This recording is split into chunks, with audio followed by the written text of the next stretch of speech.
Welcome to Beat the Reset. My name is Tim and I am the guy in the hat. And today I wanted to do a short video on who is it exactly that is in charge and what do they want.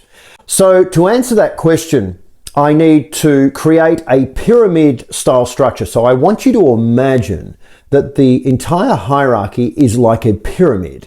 And down the bottom represents, of course, the masses. So let's start on the bottom tier, exactly how I see it as per my own research. This is my own point of view on how I see the hierarchy. Now, it may come as a surprise if you are listening to this, the answer to who I think is in charge of the whole entire operation may not be exactly who you think I'm going to say.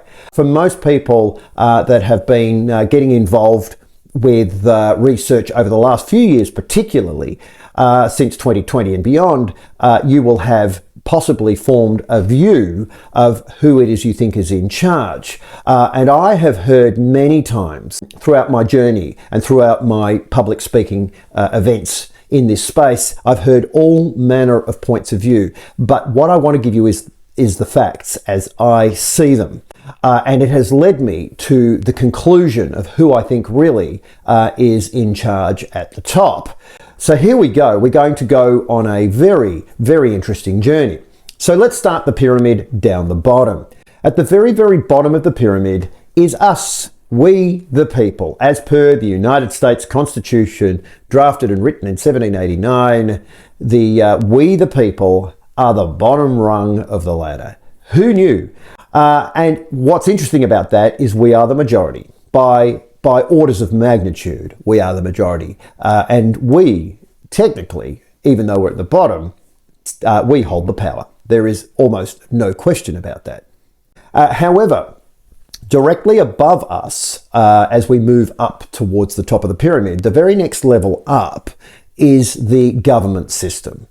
Now, government is basically four parts, essentially. Local government, sometimes called council. Local government, then there is state-based government, federal government, and of course, global government. And all sorts of departments within government and so on, managing and controlling the very classes directly below. So they are really quite low on the hierarchy, as you will begin to see. So governments are just above the people, and rightly so, designed to make legislation and make rules and regulations, explaining exactly how you can live in this society. So who is above government? Who would be the next tier? My research brought me to corporations. Corporations such as Vanguard, State Street, perhaps Apple, Microsoft, BlackRock, these kind of organizations would be just above the government level. Now, it's interesting because in a survey that I did recently on my channel, it would appear that most people believe that BlackRock run the planet. Well, that clearly isn't the case because, as I said, on the bottom level, we have us, we the people. Just above us, we've got the local, state, federal and global government systems. And then we've got the corporations just above the government level. So you will see that BlackRock really is not that high on the pyramid, on the hierarchical pyramid. So who sits above the corporations exactly? And the answer to that is an organization that was commenced in October of 1945, just after the Second World War, an organization that originally was the League of Nations, and that of course was frozen, as it always is in war times. And in 1939 the League of Nations was frozen, making way in 1945 in the October for an organization, a very powerful organization, known as the United Nations. Now, the United Nations is a very interesting creature. Currently today, there are 195 member states that can be signatories to the United Nations Convention. And of those 195, there are only 193 member states That's right, only 193. There are two that never became signatories to the United Nations. One of them is the State of Palestine, and the other one is the Holy See, SEE. A lot of people refer to this simply as the Vatican, but it is the Holy See. So the Holy See and the State of Palestine are not signatories to the United Nations Convention. So 193 out of 195 member states are signatories to that convention.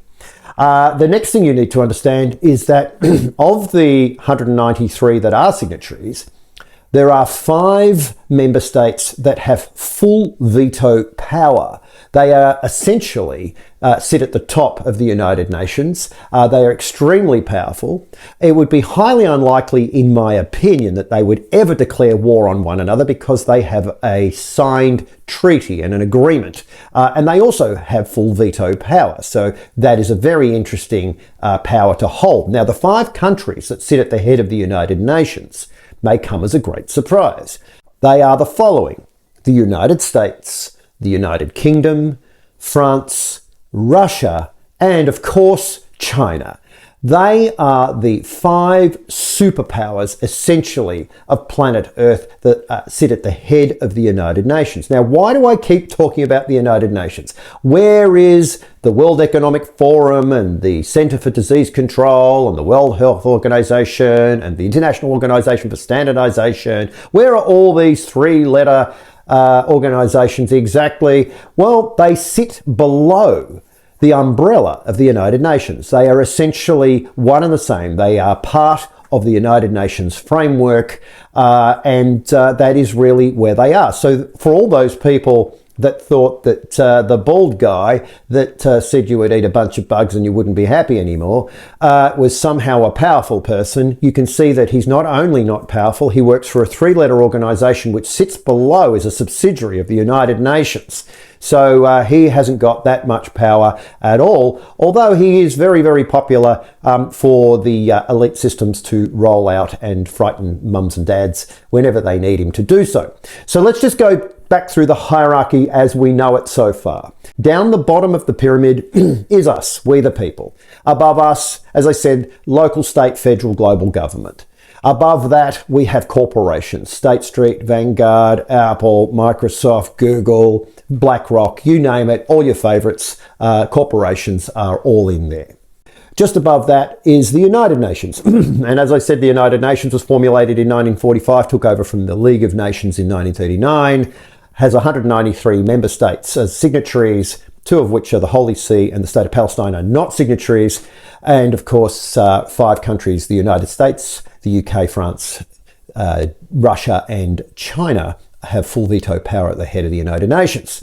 And all your favourite 3-letter organisations, the WEF, the WHO, the CDC, the IOS, and so on and so on and so on, are all subsidiaries of the United Nations, and they are not the power base. However, now we're starting to get into the power centre. So who is it exactly that sits above? Who could be higher on the pyramid than all of those that I have just mentioned? And the answer to that is the central bank system. So if you're sitting there in total shock thinking that the bald guy from the WEF or in fact BlackRock were the rulers of planet Earth, it may come as a surprise to find that they are quite low down in the pecking order. So now we're up at the central bank level. The central bank system is 140 central banks. And essentially, they are the governments of the world. There is no question about they control currency flow, currency creation, monetary policies, and all sorts of things. Although most monetary policies in nations would fall to the Treasury, but largely influenced heavily, of course, by their funding arm, the central bank system.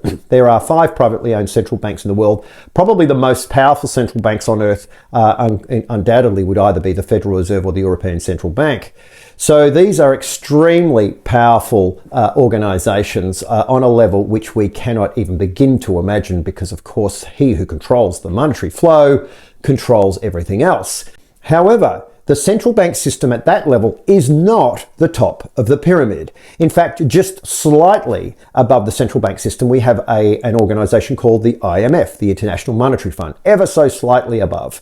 The International Monetary Fund was formed at Bretton Woods in 1944, which was the year that the United States went onto the gold standard. That's right. So in 1944, the US was voted the world reserve currency by 41 allied nations. That was at Bretton Woods, New Hampshire. And of course, two new organizations were formed at that particular meeting. One of them was the International Monetary Fund. The other, of course, was the World Bank. So the International Monetary Fund essentially was originally set up to help out countries that were failing and in need of help. And the International Monetary Fund, what a lot of people may not understand, has its own reserve currency called the SDR, the Special Drawing Rights Currency, which is effectively a basket of currencies. A basket of currencies including currencies such as the British pound, the euro, the US dollar, and the yen, and so on. It has a basket of currencies which it can use at any point to rescue and save failing nations. So let's move on. So that's the International Monetary Fund, extremely powerful organization. Now, there is another level beyond the International Monetary Fund. Now we get to the top of the pyramid. And the organization that I'm going to talk about is based in Switzerland in a small town called Basel.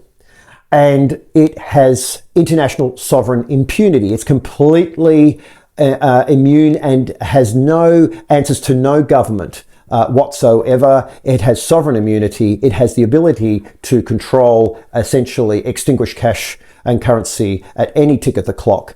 And it is essentially the most powerful financial institution in the history of mankind. You can't go there, you can't visit it. It has more sovereign immunity than the Vatican. And essentially it is, of course, the Bank for International Settlements, the BIS. Now, the board of the BIS is an interesting board. We're not even sure who it is that really is behind the BIS. However, it is above the central bank system, and it is commonly known as the central banker's bank.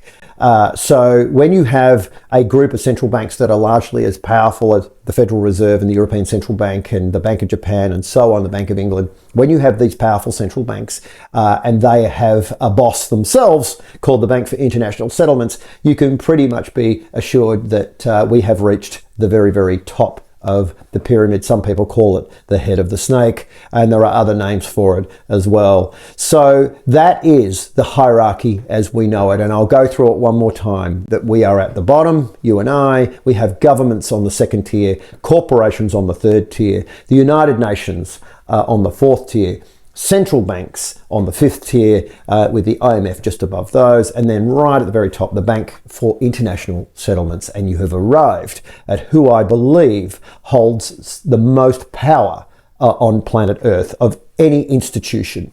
Maybe in some regard for the people below BlackRock, but nowhere near as powerful as perhaps the United Nations, and that in turn is nowhere near as powerful as the central bank system, and they in turn are nowhere near as powerful as the head of all of it, which is of course the Bank for International Settlements based in Basel, Switzerland. So there you have it. So all my research over many, many years on the global monetary system has led me to the very, very point at the top of the pyramid, the Bank for International Settlements. And that may come as a great surprise to many of you because you are continually told that it is the likes of BlackRock and the likes of Klaus Schwab from the WEF, which I can absolutely assure you is not the case.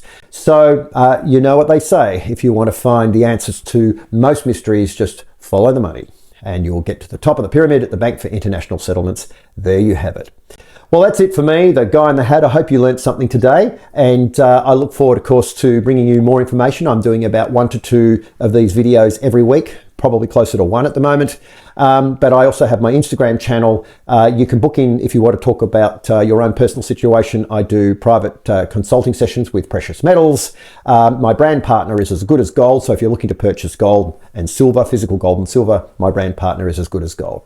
I do a number of public speaking events around Melbourne. I'm also a published author. My book is called Things We Were Never Told About Money. I also have a second book on the way, and I look forward to bringing you more information. So until I see you next time, as I always say, make good choices.